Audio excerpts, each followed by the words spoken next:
Good morning, Britain. Rishi Sunak will promise a stronger, more secure economy today as he unveils his spring statement. Announced the increase in the minimum wage. That was seen as a great triumph.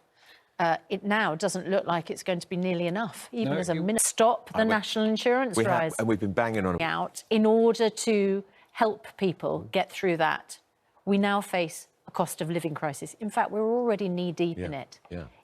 You could argue it's as serious, if not more serious. Yeah, and a lot of the money he down. The Education Secretary who oversaw that and the disaster that happened for children and for their exams has been knighted. So it's a bizarre sort of, do we regret that lockdown or are we rewarding the person who put children into that? The of problems is enormous.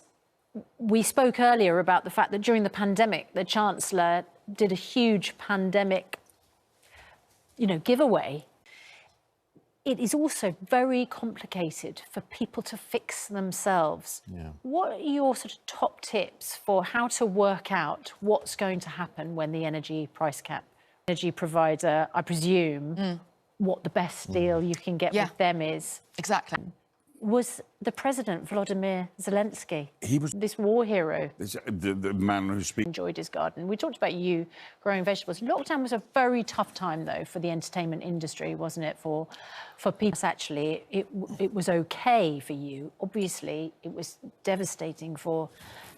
Good morning, Britain. It's just gone 6 o'clock. Welcome to the show. Martin Lewis tweeted me last night saying I've been keeping the seat warm for you, and he was right, actually. It still is quite warm from yesterday. I'm not quite sure how. Fiery hot, actually, because, he's been on fire. He's been on fire all week. Yeah. And, of course, he gave evidence to MPs on the Select Committee yesterday about the impact of the cost of living crisis. I mean, we've got a situation, inflation's up, fuel prices up. When it gets to a point that Martin Lewis said, I think he said it with you on Monday, didn't he, that there's no more he can do. As an expert... He's virtually out of tools. He's out of tools, and you think, well, OK, that's someone being very, very honest, because that's his job. That's what he's there to do, is give people advice on how you can make savings. And he goes, there's nothing we can do now. No. There is one person who can do something. Yes, big day for him. Of course, is the Chancellor, Rishi Sunak. So is he going to help out with that 1.25 percentage point rise in national insurance? Is he going to abandon it altogether? Yeah. Political expert. A couple of years,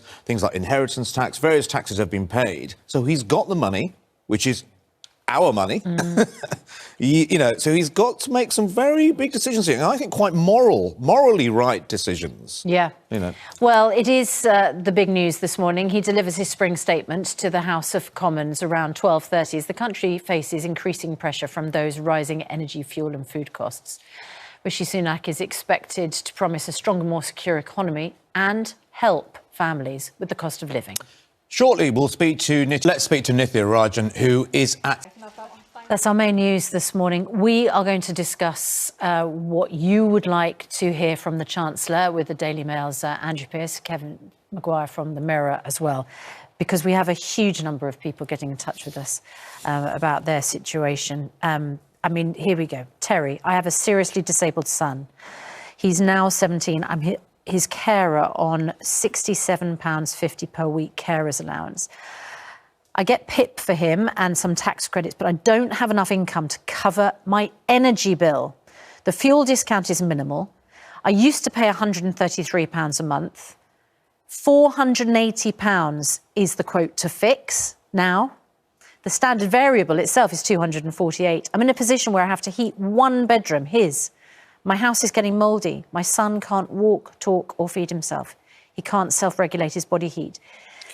I also have to drive him to school in a large disabled van. I can't afford the fuel. I mean, it's devastating. As the representative of Step Change there said, there is simply whatever the Chancellor is going to do today won't be enough. For you hear stories like that, and people, that guy from Step Change, and he says that people have to choose between food or heating. So now there are people today choosing from food or heating. There are people who've been living for the last year, 2 years, having to choose to go, well, I won't have the heating on. I'll wait a bit longer until it gets really cold, or we'll stick to 1 or 2 meals a day. Yeah. There are people already in that position. A significant increase in carer's allowance might go some way to help. Yeah. Right, discussing that throughout the programme. Keep in touch. Here's Charlotte. Let's have a look at the weather, which has been a bit of a light in the darkness with Laura, who's in...